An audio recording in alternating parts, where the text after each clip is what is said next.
Welcome back, WNST, Towson, Baltimore, and Baltimore Positive. I've moved into the postseason here, with or without the Ravens, and I've decided to go with the playoff beard. Luke Jones joins us now, all courtesy of our friends at Royal Farms. Real fresh, real fast. We move into a new year. Make sure you're getting your gas and getting your fried chicken and your Western fries, and certainly the coffee. And Luke, you and I are probably going to spend some time together here later on in the month talking about off-season and the Ravens and media and Super Bowl and postseason and the Steelers making the playoffs somehow late into the night on Sunday night. But for now, let's just try to stay to what we saw on Sunday, because I think there's time to pick up all the pieces of Humpty Dumpty and put the scrambled eggs together when it's all over with. But once again, they almost won. I mean, you know what I mean? Like week after week after week, and they lose 6 games in a row. I've witnessed a lot with Ravens football. I've never seen a period like this. This is a very, very unusual time for where the owner is, where the coach is, where the quarterback is, where the contract is. It's just a very, very strange time to be letting the Pittsburgh Steelers, amidst 25,000 Steelers fans circling the stadium. And it turns out it's not even Roethlisberger's last game. Who knew, huh? Yeah. I mean, imagine that. But I think, first of all, you just look at the sheer length of the losing streak, and you have to go back to the end of 2007, the end of Brian Billick's tenure as head coach. Different circumstances, because, you think back to the Patriots Monday night game, but overall, that was just really bad football. I mean, they were losing games. They were losing by a lot. Steve McNair was long gone and hurt at that point. The secondary was decimated. As much as they had the great effort against the Patriots, there were some bad performances in there too. And I think it's where you look back at this 6-game losing streak, and certainly you look at the Cincinnati game the day after Christmas. That was a blowout. But you also look at the roster, decimated by injuries. Yes, that's clearly going to be something we've talked about it all year, but the COVID situation for that game specifically as well. But other than that, you look at the other 5 losses of those 6, and a combined 8 points they came by. You're talking about a 1-point loss, a 2-point loss, a 1-point loss, a 1-point loss, and a 3-point loss. And it speaks to the nature of the NFL quite often, where you are talking about close games.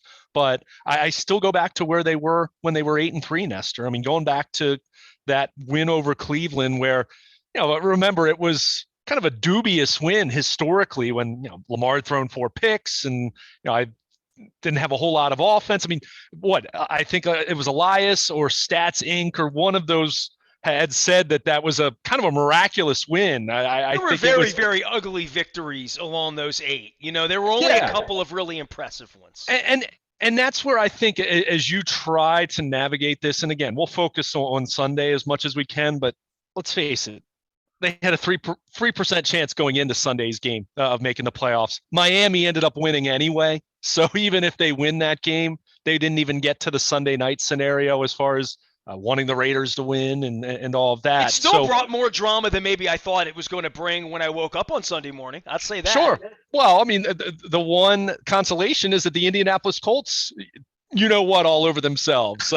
If you want some kind of consolation for Pittsburgh going to the playoffs, it's that Indy did not. So hang on a second. I just need to interject that when I think of that scenario, I think of Bob Irsay getting off of the helicopter at the Gator Bowl back in 1979, sort of historically, that the Colts were going to go to Jacksonville. And every time we've ever had David Lamb on or any of the old Jacksonville historians, the Stedmans of Jacksonville would tell you that. And I thought that, as much as we've been through it with Jacksonville and the franchise and 30 years later and all of that, to get some aid there would have been interesting. And as it turns out, it only helped Pittsburgh and hurt the Chargers. Yeah, no question about it. But it's what you just said. This movie had played out week after week down the stretch here, and again, when they were 8-3, I can vividly remember us, and it wasn't that long ago. That's what's kind of crazy about this, right? They go from 8-3 to 8-9, just like that. But you and I at 8-3 or 7-3 were talking about this and saying, really don't know if this team's that good. And I think that's where, when you're trying to process this, trying to process what's happened over these last 6 weeks, first of all, let's be very clear. Let's take a step back before we start talking about pressing the nuclear button and firing this guy, firing that guy, getting rid of this coach, getting rid of that player. This team lost its best defensive player in Marlon Humphrey on the final touchdown, final Pittsburgh touchdown at Heinz Field. Lost him for the season on that game-winning touchdown. They lose that game in heartbreaking fashion. Of course, they go for two, go for the win. And then a quarter later, going to the following week in Cleveland, about a quarter later, they lose Lamar Jackson for the rest of the season. Let's take a step back and just think about that right now. A team that already had so many injuries, a team that already had question marks. And look, they were 8-3. They had won 6 straight one-score games. We were talking about those things. You know, you and I were not sitting here talking about this team in terms of thinking they were a very serious Super Bowl contender. We were talking about the record looking really good and the fact that they had cushion, but we knew they had some issues, and we knew they had a difficult schedule remaining. So you lose your best defensive player, even if Marlon Humphrey wasn't having his best season, and we can certainly acknowledge that. You lose that game against Pittsburgh, you fall to 8-4, and then the first play of the second quarter in Cleveland the following week, you lose your franchise quarterback. And I get it. Lamar Jackson wasn't playing his best football, but you take a step back and you lose your best player on both sides of the ball. Are we really that stunned then that things did not go well down the stretch? Well, this became a bad football team. I mean, very, very, I mean, literally a team that was scraping and hanging in games or whatever, but a bad football team. They're 0-6, dude. I mean, I'm not slicing that any other way. Like, I had some jackwagon out on the internet. Imagine that, Luke. Take umbrage with the fact that I would call them a bad football. To me, the Steelers look like a bad football team, too, even though they're going to be playing next weekend. If the Ravens had to go and play with the team that they fielded on Sunday, they might win 3 games. And I tweeted that, and I don't know if I'm being generous or not, given where Cleveland is at this point, and Cincinnati is, and Pittsburgh is, and that there's no gimmies out there. That's not a very good football team. I mean, just be honest. I mean, even if they would have squeaked in and somehow won on Sunday, and the gods of Miami would have come together, and whatever, they're not very good as comprised. Yeah, and that's, 3-win team, 4-win team, 5-win team, whatever it is, not very good, right?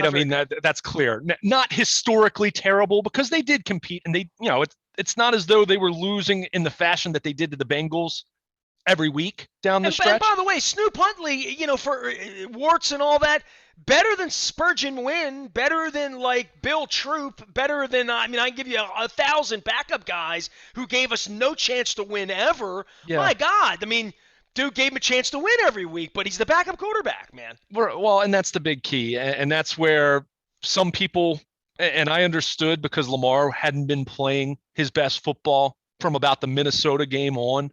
Even if you want to go back to after the Indianapolis game, he hadn't touched greatness in that same way, and had his issues throwing the football much more so than we saw the first 5 weeks of the season. But that's where you see the difference between a franchise quarterback, a former league MVP, and we can debate where Lamar ranks among the greats, but he's been among the absolute best quarterbacks in the league the last 3 years. It's just that's where he's been.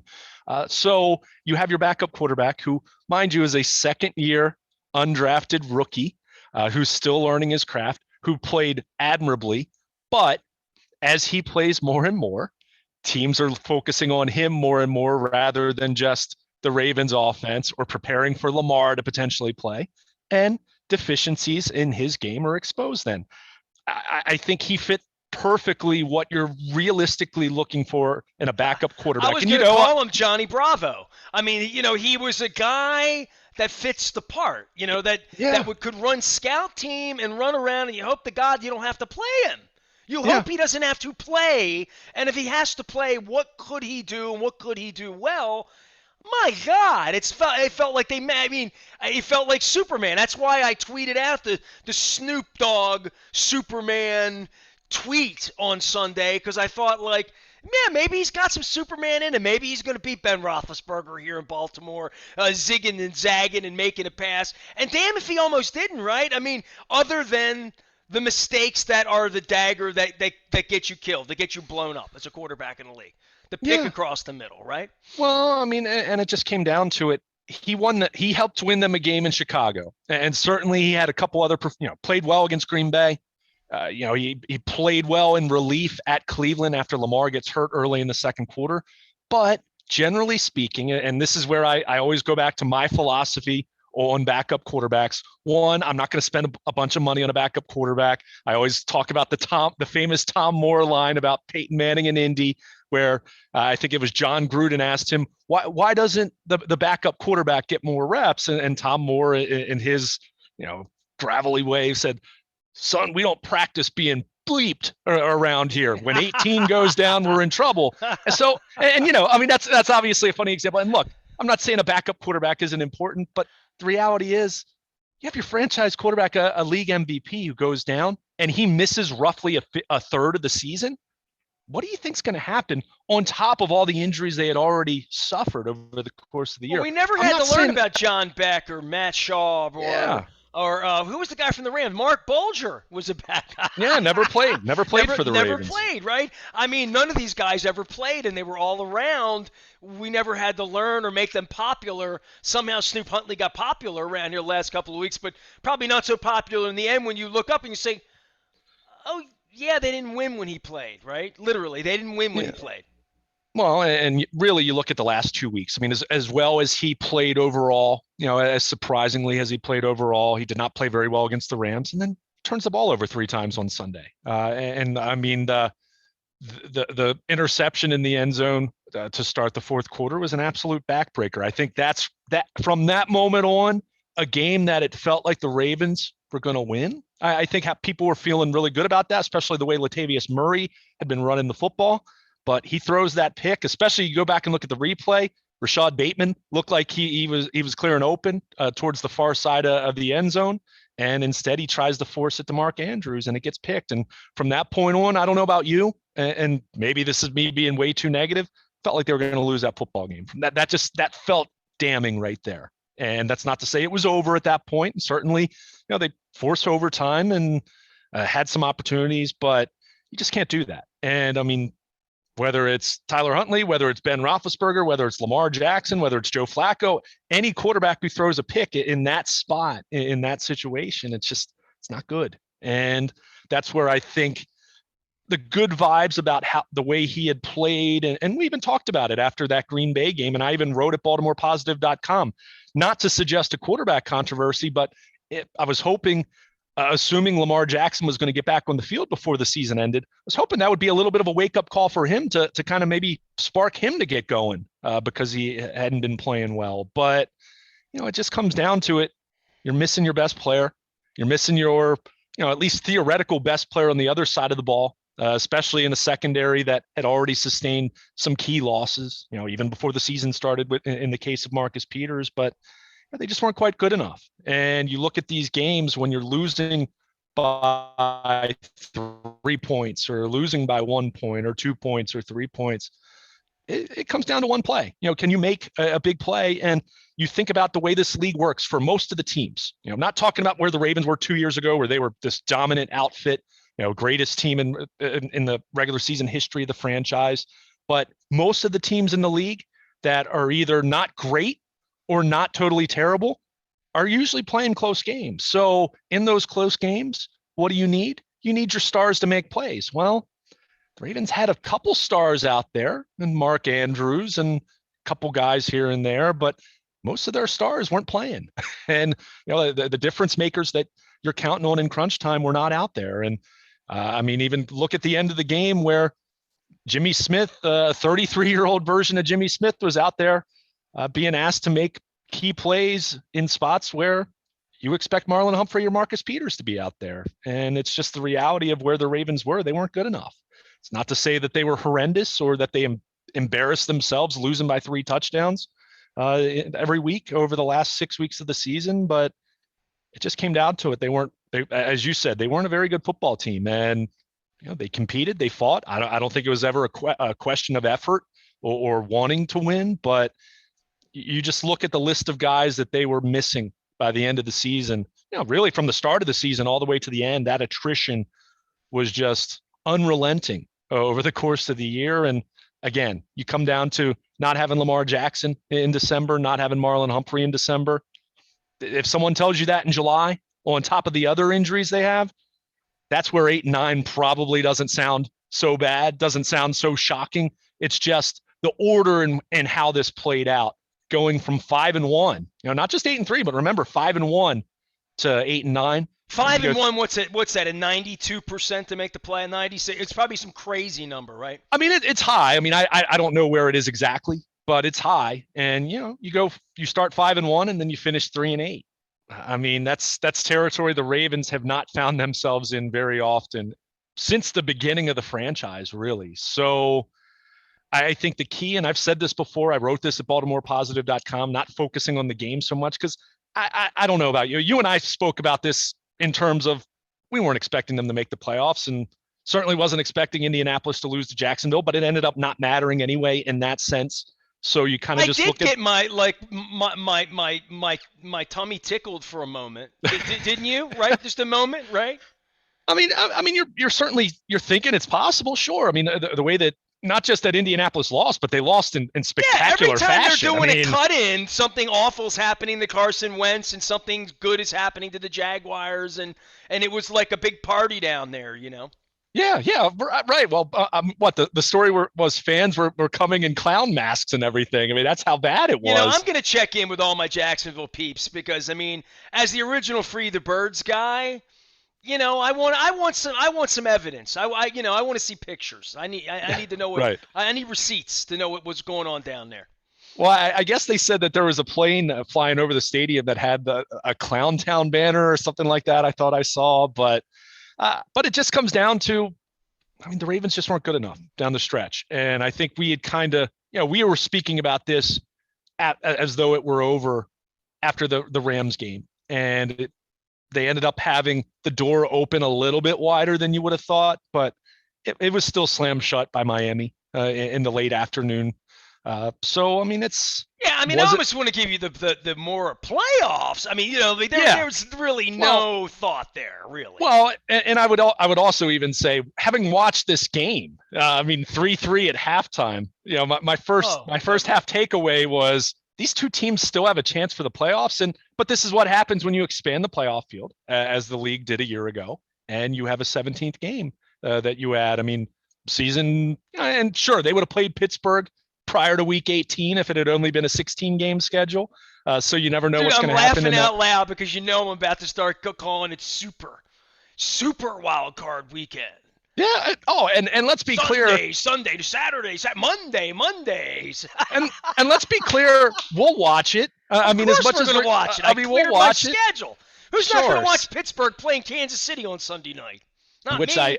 Which I'd have to think that game's going to be ugly. It has to be, right? I mean, although Kansas City didn't look great against Denver, so you never know. But I think Bill Belichick going to Buffalo. We've got storylines. You are live. Even Brent Musburg will be in Cincinnati, man. It's all good.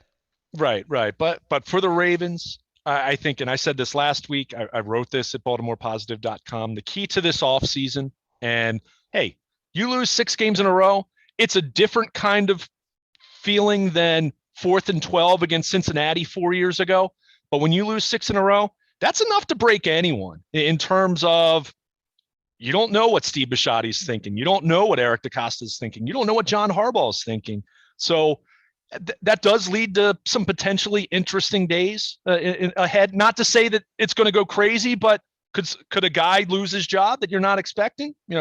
Could it be Greg Roman? I don't know. By the way, you know what? That's a good jumping off point because I'd love to just dive into that with you because that's really what people want anyway, right? Like in the aftermath of all this. Luke is here. We're going to get some Royal Farms chicken. I want to give a special shout out to Doug Workman and my friends from Liberty Pure Solutions who have helped me with some fresh water, well water, plumbing water, hot water, Water everywhere. Liberty Pure Solutions. I'll be telling you more about them all year long. They are an annual sponsor of ours and have done some great work. Luke, I want to hold that thought because I'm going to be going after that with Don Moeller and Jeff Moeller. I'm going to be getting the Maryland Crab Cake Tour back out on the road, presented by the Maryland Lottery. Not doing it. I'm hiatusing right now. I'm still carrying out at Nacho Mama's. I was over at Costas the other day. I got my booster shot and I got a beer and some of that special penicillin that they put in the crab soup there, and the cream of crab soup and the regular crab soup, trying to keep the COVID away. But Luke and I are going to be after this all off season. I'm not sure if we're going to get to the Super Bowl next month. I hope that we're going to get there. But either way, lots of off season comings and goings for the Ravens. Stay with us. I'm Nestor. He's Luke. You can find him at Baltimore Luke out on the internet. You can find me, Ness, at BaltimorePositive.com. We're both out on LinkedIn and Twitter and Facebook and podcasting. And always at WNST AM 1570, Taos in Baltimore, where we never stop talking Baltimore positive.